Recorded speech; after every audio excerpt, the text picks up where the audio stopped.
Welcome back, guys. Box Talk episode number 5. In today's video, we got my man, Coach Connor. Back. Coach Ben. Coach Spence. Coach Chet. What's up, guys? And I am, in case you guys don't know, Coach DT. Some people don't know that one, so just a reminder out there. Today's topic of focus is on recovery for athletes specifically. Where should you be focusing your time, your attention, and your effort when it comes to recovery? All right, guys, so as a nice icebreaker, a way to start it, we're gonna go around the room. We're gonna start with Coach Connor. We're gonna talk about the first thing that comes to mind, short, sweet answers when you hear the word recovery, or my athlete really needs to recover. What's the first thing that pops in your mind? Right, so the first thing that comes to my mind is trying to be equal to my actual training. And what I mean by that is as much effort and attention I put into how I'm gonna train, how I'm gonna break myself down and get better, more explosive, faster, stronger, I need to put that same thought into how I'm gonna recover my body after I'm done training. The hardest part with fitness and lifting for me is taking time off, but I have to program it in my mind like this is when you're gonna grow. Monday's your growth day. You're not gonna be lifting, but you're gonna be growing. So that's the first thing that pops into my mind is growth. That's when all the magic happens. Yes, definitely. Those are awesome answers. Me, I'm thinking more of like from a high school and college athlete. When I think of recovery, I think of like ice baths and like the training room, like icing, stretching, and ice baths. Those are like the things that I think of when I think of recovery. Yeah, it's very similar to me. I think of like, oh, I need to recover because I'm sore. So what do I need to do? I need to foam roll. I need to ice. Like those are like the first things in my mind. It's like I need to massage out whatever pain I'm in, or I need to, take down that inflammation. Yeah, same. From that college level, I think of, stretching, foam rolling, massage therapy, those type of things to be able to, all the stress that we put ourselves under, being able to recuperate in that manner and, bounce back. So. Yeah, and so if any of those popped into your head, none of them are wrong. All of those are correct. Bless you. Sorry. All of those are correct answers. All of those are forms of recovery and definitions of recovery. So none of those are wrong. Those are all correct answers. But today specifically, we are going to talk a little bit about like where your weight should be as far as effort. Like where should you put the most attention when it comes to recovery, and where should you put the least of attention when it comes to recovery. All right, guys. So if you look over here, Coach Ben is our demoer here, our sign holder. This is the pyramid of recovery, and so when you're looking at this, I want you to think the bottom is your foundation, meaning this is where you start, this is where you put the most of your focus, the most of your attention, because if you don't have the foundation, the things on top of it are not going to matter nearly as much, okay? So, bottom one right here, the foundation of true recovery for athletes when it comes to, like Coach Ben was saying, growth, comes from sleep and your mental wellness, your mental well-being. So I'm gonna have Coach Chet start with that, talking about just the benefits of sleep and mental wellness. Yeah, so sleep and mental wellness is very, very important, guys. Like Coach just said, it's the foundation. You grow when you sleep. A lot of people think that, oh, when I'm sleeping, like, I'm just resting. No, your body is actually more awake and alive than you would ever think when you're sleeping. Okay, your brain is active. It's sending all the signals to the different parts of your body to say, hey, this part of your body, my quads, it's super inflamed. I need to send some blood cells down there to reduce the inflammation. So those type of things is basically what's happening when you're sleeping. Your body's awake.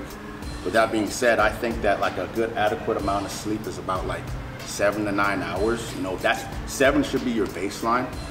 Sometimes people tend to get 6 hours, but as long as you're getting having a good routine and keeping that same consistency versus having an irregular pattern, a regular routine, that's when you get in trouble and you find yourself not being able to perform the way that you want to perform or be that athlete that you want to be.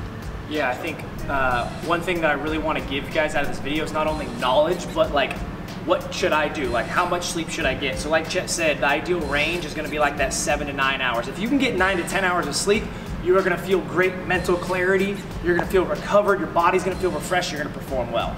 As athletes, I think that we are doing film study. We're also students, right? For the majority of us, except for the pro athletes. Like, there's so much going on that we lack the ability to get that sleep. Yeah. And especially when it comes to mental wellness, if you don't have good mental wellness, if you have anxiety, if you have stress, if you have depression, if you're struggling with these areas mentally, it's gonna also impact your sleep and make you sleep worse, right? So that's why the two go together so well. Having that mental wellness is gonna allow you to maximize your sleep.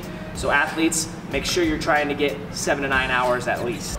Topic number 2, so we went over a little bit of sleep and mental wellness. Now we're gonna go over nutrition and hydration. We're gonna have Coach Ben and Coach Connor talk about it. So I'm gonna have my guys, Coach Spence, Coach Chet, hold on to that board. Nutrition and hydration. Coach Connor, go ahead and start it off. Yeah, guys, so touching on, especially on the hydration part of this, as athletes, we know we need a lot of water, right? We know we need fluids to be able to perform. But we gotta think about what type of fluids are we putting into our body, okay? So as athletes, we get pushed and we get marketed all the time to go get sports drinks and this for hydration, this makes you feel better and whatnot. Everything you need is already gonna come from whole foods, right? We have to be very meticulous with the amount of electrolytes that we're absorbing when we drink water. Like, there's been times where you can drink a ton of water, but then you still feel thirsty, you still don't feel good, your headache is still there.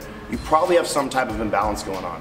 So with it being the second pillar of our pyramid, it is extremely important that we're actually looking at, okay, what formula of electrolytes am I putting in my body? I'm grabbing a Gatorade that has 30 grams of sugar and a ton of potassium, but it has no sodium, okay? Sodium is demonized in our culture, okay, in the nutrition space, but it is the #1 thing as athletes that we need to be taking care of when we're about to go sweat. When you sweat, you're dumping out all that sodium, potassium, and magnesium. We as athletes have to do a great job of replenishing our system. It's like the oil that's in our engine. So you want to retain the water. Like people are like, oh, sodium makes me bloated, it makes me retain water. You want to retain water. You need that. Whenever you urinate or sweat, like that's like your life essence leaving your body. So you 100%. need to, you want to hold on to that. So Right. giving our viewers at home, like, list off just a few of the ingredients. Like, everyone knows I need electrolytes. Yeah. Right? Everyone knows they need Yeah, electrolytes. it's a big blanket term, right? We're just like, oh, I need to get my electrolytes. What is that? The foundations of electrolytes are our sodium, our potassium, and our magnesium. Now, when you blend these together, they're gonna help retain that water. So you can't just toss in a body armor with a bunch of potassium and a little bit of coconut water and think you're good to go. Like, no, salt your foods. Take salt, throw it on your food every meal. You should be consistent with the amount of sodium intake that you're having throughout the day.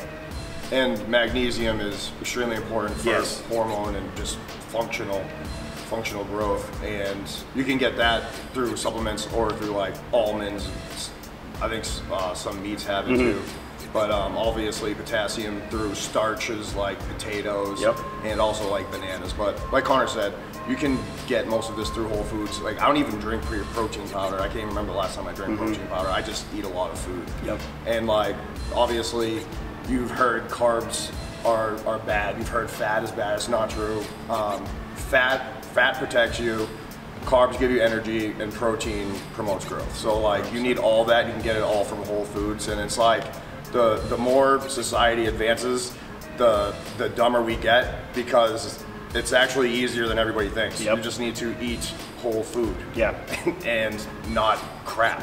So it's like, answer has been there since the beginning of time. 100%. Yeah, and I think when it comes to like athletes, the best analogy, the easiest one that I think makes the most sense is like, the higher level athlete you are, I like to say the better sports car that you are, right? And the nicer car you have, the nicer engine, the faster you are, the more exotic of a sports car you are, the better gas you need to have. You need to have that premium level gas, right? AKA food. So higher the athlete, better the food intake if you want to fuel performance. 100%. Yeah, and like, don't like skip breakfast and then eat a big lunch and wait till 6 or 7 o'clock to eat. Like, eat more and eat often if you're going to be performing like a sports car. Yes. So now we're gonna pass this board back this direction. All right.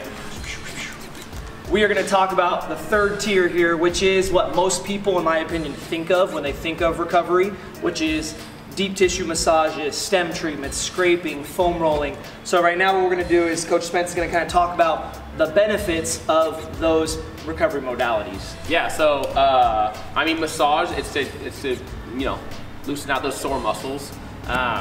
like foam rolling is like a kind of form of massage, not quite as nice as a deep tissue, but you get knotted up and you need to get looser, right? So you go get a massage, and normally a good deep tissue massage does not feel good. So it's not one where you're like, oh, this is so nice. Like, no, you gotta go get one to get in there, get those knots taken out, get those muscles rubbed out, and then you're gonna be sore for the next like day from a good massage, and then you'll start to feel better from there. Get all those muscles taken care of. Scraping is another thing on there. You love scraping, right? I hate scraping so much, and I know how good it is. It doesn't feel great. Don't lie to me. It feels terrible in the moment, but it's good for you. You know, reduces inflammation, breaks up those, what am I trying to say? Scar tissue. Yeah. Scar tissue, anything that like is attaching to the muscle. The one thing that all of these modalities have in common is they're all blood flow based. Yep. So like whether you're getting a massage or someone's digging into you, whether you're foam rolling, whether you're using a stem treatment or a scraping, like whoever is doing these recovery modalities are trying to get fresh blood into the injured or damaged tissue, and that's how you heal. So that's why people always say like, oh, if your legs are sore, go do a light leg workout. Well, why would you do that? Because you're gonna get blood into the muscle that's already like torn down and damaged and sore, and that's what's gonna help you actually heal faster. Healing is blood flow. If you can get fresh, oxygen-rich blood flow into sore, torn down muscle groups, you're gonna heal faster. Yes, sir. So that is like, that's what all the fancy modalities out there, the Theraguns, like, Cupping on there? cupping's not on there, but cupping is another one of those. Yeah, so cupping is like the king of getting blood into the muscles. And that's just where it is. Like if your muscles are strongest at their normal resting state, so if you have a super, super tight muscle and you can't get blood into it, it's not gonna grow or heal as easily. Yeah, 100%. And with cupping though, you can't just like stick a cup on a spot and be like, oh, perfect, there you go. Like, anytime you go to do cupping, like you gotta move that area, move it around. Like the whole point is to like suck up so that you can get new blood flow in there. So move around if you're gonna cup an area, or move the cup around too. You can't just like stick it on there and expect like, oh, I'm gonna be perfectly fine. Like you gotta move with those. Yeah. And I think that the massage, the recovery modalities, but then also the peak here, which is forms of cryotherapy, which is icing.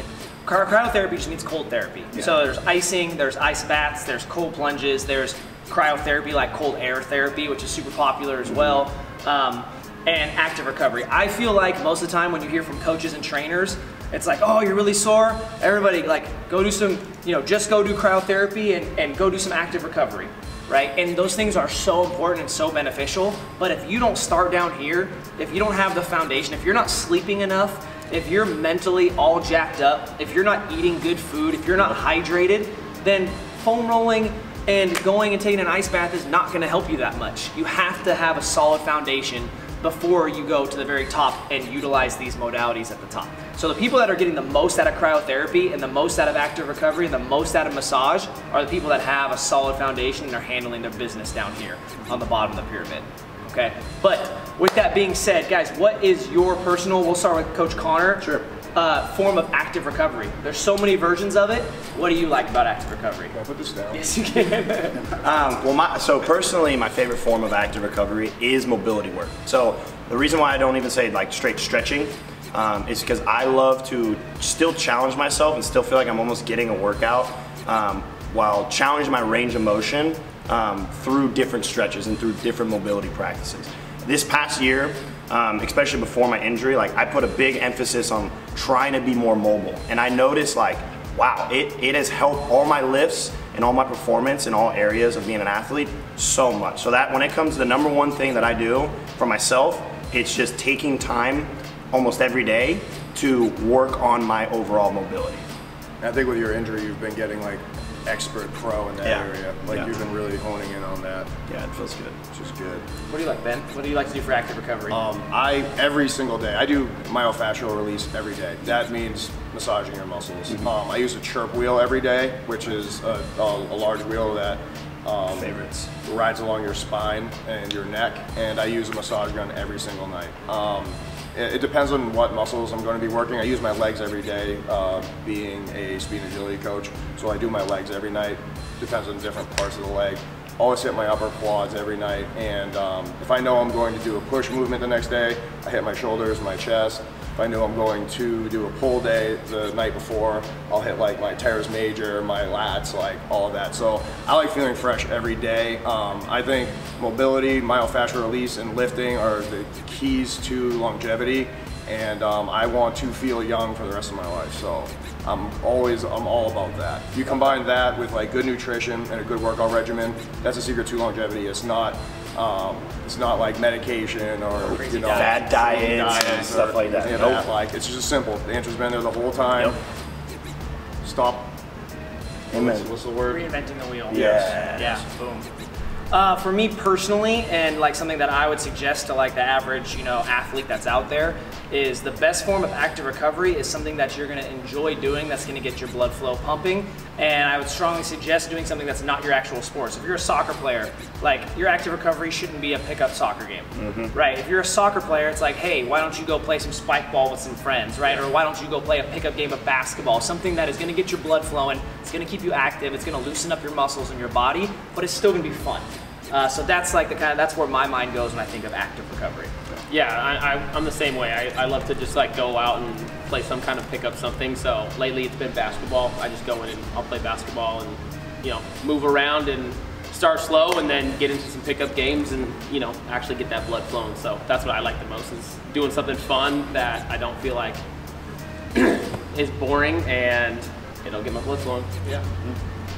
For me, my personal favorite, like Coach Ben and Coach Connor, is mobility. You said it the best, Ben. Longevity is key. And for me, I like to just, being mobile is my everything for me, because I've had a lot of injuries growing up, playing sport football. So I tend to take my time and work on those different areas where I've gotten most of my injuries, like my ankles, my knees. So I do different things to help strengthen those ligaments, those joints, as well as just building a routine nightly. Most importantly, I stretch every night before I go to sleep, and I feel 10 times better when I wake up versus when I don't do it. So just mobility is big for me. Yeah, I think when you reach a certain age, or you have dealt with a serious injury, you start to realize the importance of like mobility, stretching, and active recovery, right? So for a lot of athletes that feel invincible, that are young, or haven't had any serious injuries, that might not be what keeps you going. And at the end of the day, these are all good, correct forms of active recovery. None of them are wrong, none of them are right. Excuse me, they're all right, none of them are wrong.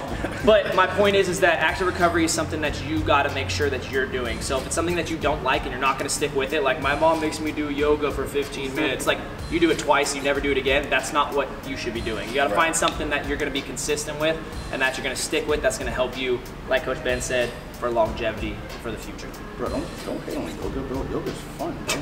Yeah, I love yoga. Is fire. You don't even want to hear my yoga story. Being real, I took yoga when I went to junior college at Ventura College.